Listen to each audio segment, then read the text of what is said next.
Hi guys, in this lesson we're going to discuss what a referral is. We're going to discuss some techniques on getting a referral. And we're going to discuss my favorite subject, which is behaviors.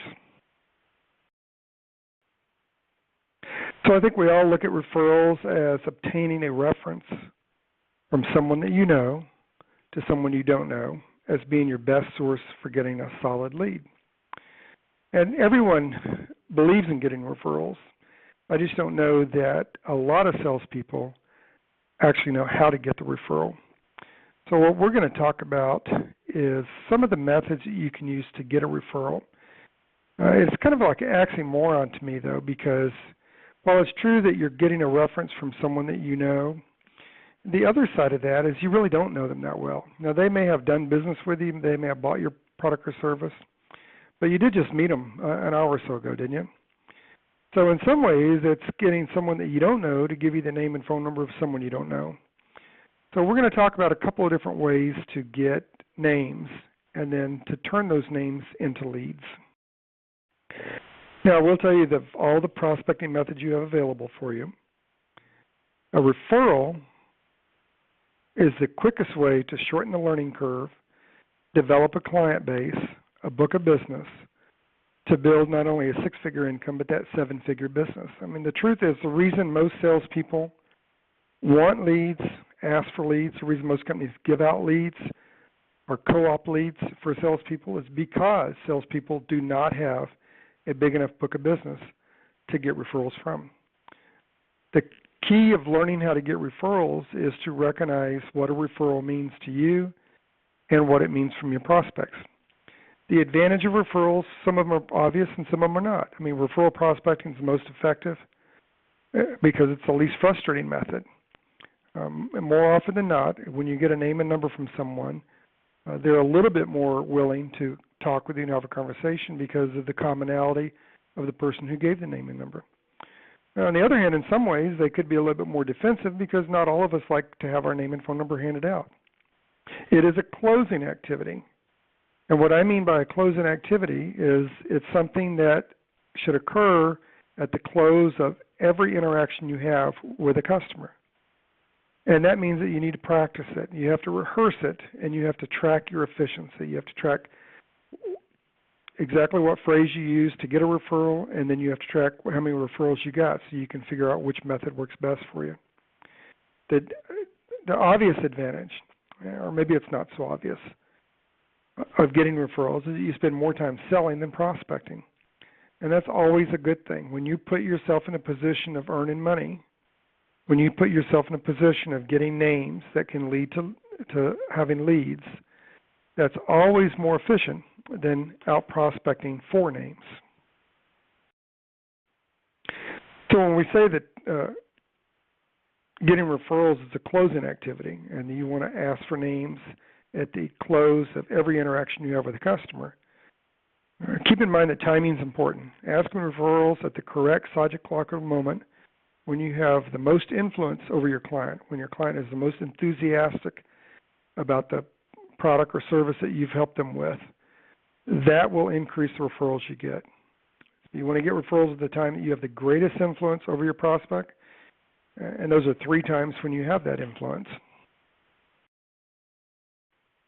So when are those 3 times that you have the most influence over your customer? Well, that's after the contract or application has been signed, at the time of delivery of the product, and when a service call is being made. So those are 3 specific times that you can ask for names. And you want to ask for names because names lead to sales. Now, getting names just isn't good enough. Those names have to actually convert to being a lead. So I want to talk to you about how you ask for that referral and specifically how do you get names that you can turn into leads. Getting names in and of itself isn't going to help you unless you can convert that name to a lead. So it's important to understand how to ask for the name, and it's important to understand how a name becomes a lead. So the way I'm going to convert that name to a lead is I'm sitting there with my customer, and I say, Mr. Jones, if Jim, we're going to assume Jim is his brother or some relative or friend, or maybe it's a business associate that we've talked about during the warm-up, during the meet and greet. Mr. Jones, if Jim walked in here right now, would you introduce me to him? And he said, well, yeah, of course I would, Lloyd. Would you feel comfortable telling him you feel like I did a good job for you today?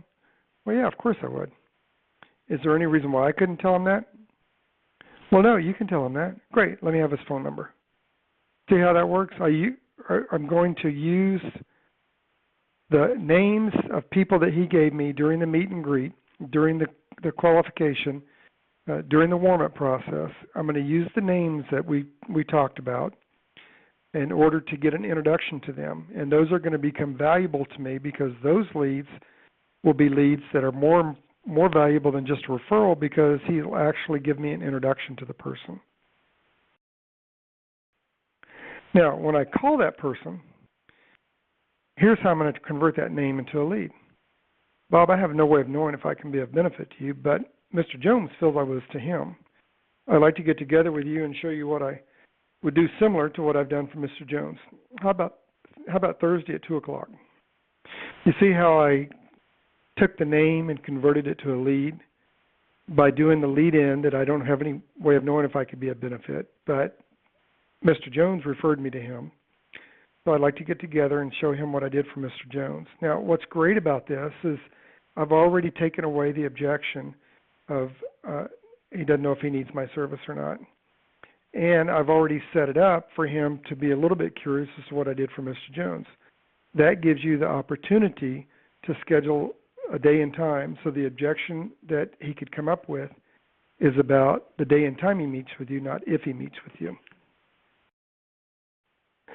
So what we're going to do is talk about some keys to getting referrals. I would tell you the biggest key to get referrals is if you ask for a name, and here's the way most salespeople will ask for it. They'll say, John, I make my money mostly by referrals. So if you could give me the name of a family, friend, or relative you think that would be interested in my service or product, or if you give me the name of a family, friend, or relative you think I could help, I would appreciate it. Now, no matter what business you're in, let's say you're in the car selling business, let's say you're selling health insurance, let's say that you're selling accounting services. Before you got in the business that you're in right now, before you got in the industry you're in right now, how many of your family, friends, or relatives said to you, hey, John, who do you know I can buy a car from? Who do you know I can get bookkeeping services from? Who do you know I can get lawn service from? Who do you know I can get pest control service from? Who do you know I can buy life insurance from? Well, if you're an average person, probably nobody, right? So what's interesting to me is that we ask a prospect, we ask a customer a question, who do you know that I could be of service to? Who do you know I could that would be interested in my product or service? We ask a question that's specifically designed for them to give us an answer of, yeah, I don't know anybody. Isn't that what people say to you most of the time? I don't know anybody. So let's look at it a different way. What if we attach a behavior to a request? What if we ask the question in a way that associates a behavior with a request and that triggers a name with our prospect? Would that get us more names that we can convert to leads? Well, let's look at how to do that. Now, before we learn how to attach a behavior to a request to get more names we can convert to leads, let's go through a couple of referral keys. When you do get a referral, you want to make sure you give feedback to the person who gave you the referral. People want to know what happened. They want to know that their efforts was of value, and they want to be appreciated for having helped you. Let the referrer know in advance that obtaining referrals is part of how you get paid. Never, ever, ever, ever, ever, ever, ever throw a referral away. Just because they don't meet with you or they don't buy from you at the time you talk to them does not mean that they won't have a need or won't buy from you in the future. That when you contact them, the timing might be off or they might not be in the market at this time, but they may be at a future time. And you do have to eat next Christmas, right? You do have to pay your house payment next February, right? So there's always a time to call these people back. In fact, research shows that the more you call a given list of prospects, the better your results become. So let's look at some effective ways to ask for referrals using that concept of attaching a behavior to a request to get more names that we can convert to leads. No matter what your industry or what your product or service, the words that are on the screen here now that are in red, you can use to elicit a name based on a behavior. So who do you know that's just moved here from out of town? Who do you know just bought a new home? Who do you know has just started a new job? Who do you know that has just gone into business for themselves? Who do you know that just married or became engaged? Who do you know that just had a new baby? Who do you know that just started a youngster in school? Who do you know that just is close to retirement? Who do you know has just got on Medicare? Whatever your industry is, whatever the profile of the person that would typically buy your product, that's the behavior that you ask for. So who do you know who has is the key there. When you ask a question that is attached to a behavior, you will usually get a name. Who do you know that you just play tennis with? Who do you play baseball with? Who do you golf with? When you attach a behavior to a request, they give you a name. And then you can do the second part of the referral, which is once they give you the name, if John was here right now, would you introduce me to him? Would you feel comfortable telling John you feel like I did a good job for you today? Is there any reason why I couldn't tell John that? Great, let me have his phone number. See how that works? And these names become much more valuable because you're getting an introduction to the person. So remember, attach a behavior to a request to get more names that you can turn into leads. Now, what I would tell you is to go back over this training 2 or 3 times and make sure these questions related to a behavior become an integrated part of your sales personality so that you can ask them just one after another without stopping, without thinking about it. Now, let's look at some referral reminders so that you don't forget. These referral reminders are very crucial in building the names that you're going to convert to leads to build a 6-figure income and a 7-figure business. So the first reminder is get the name first. Don't interrupt. Don't ask how to spell it. Don't ask for the phone number. Just get the name. If they tell you, what's the name of someone you know that just moved into town? They give you a name, Bob Smith just moved into town, then you followed up with who else do you know that just moved into town? And then you just keep going down the list. Who else? Who else? Who else? What's the name of someone you know that just bought a new car? What's the name of someone you know that just got married? When they give you a name, say who else. If they add a name to it, write the name back. After you get the names, then you go back and clean up. Now, you mentioned earlier Agatha Slockenbecker. How do you spell her last name? And she lives here in town. And what is her phone number?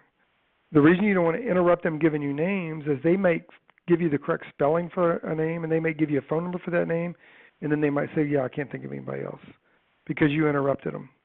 So don't interrupt them. Let them give you all the names they can give you, and then go back and clean it up. The next reminder is if a person doesn't buy for you, you get paid in 2 ways. You either get paid by a sale or a referral. So just make sure that every contact you have, every full presentation you make, you get paid, whether it's a sale or a referral. And the last reminder is make sure that you ask for a referral with every contact. Even people who don't buy from you can give you a referral. If you're in a small business, someone doesn't buy from you, John, what's the name of the guy who owns a business next door to you? What's the name of the guy who owns a business next to him? If you walked in here right now, would you introduce me? Would you feel comfortable telling me you feel like I did a good job for you? Did you know you can do a good job for somebody even if they don't buy from you? They can still appreciate the job you did for them, your professionalism, the insights you gave them. Even if they don't buy, they can pay you with a referral. You want to get names. You want to get names by attaching a behavior to a request so you can convert those names to a lead. So we've talked a lot about converting a name to a lead. Let's spend a minute talking about what a lead is.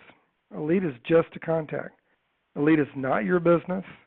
A lead is not an impediment to you earning money, a 6-figure income, or building a 7-figure business.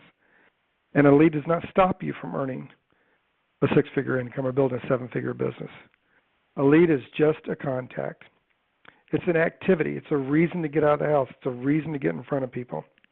The truth is, if you had a large book of business, you'd be able to get referrals and you wouldn't need a lead. But we all need leads as we're building our 6-figure business and our 7-figure income. It's a person for you to use your professional skills with. That's what a lead is. And you want to use your professional skills as much as you can. Remember, the more mistakes you make in the beginning, the fewer you're going to make later on. So make as many presentations you can, as fast as you can to get over the learning steps. It's a step to the next step. That's all a lead is. It's just a step to the next step. It's just part of the process in building your 6-figure income and your 7-figure business. It's part of your inventory. It's like having a shoe store. If you went out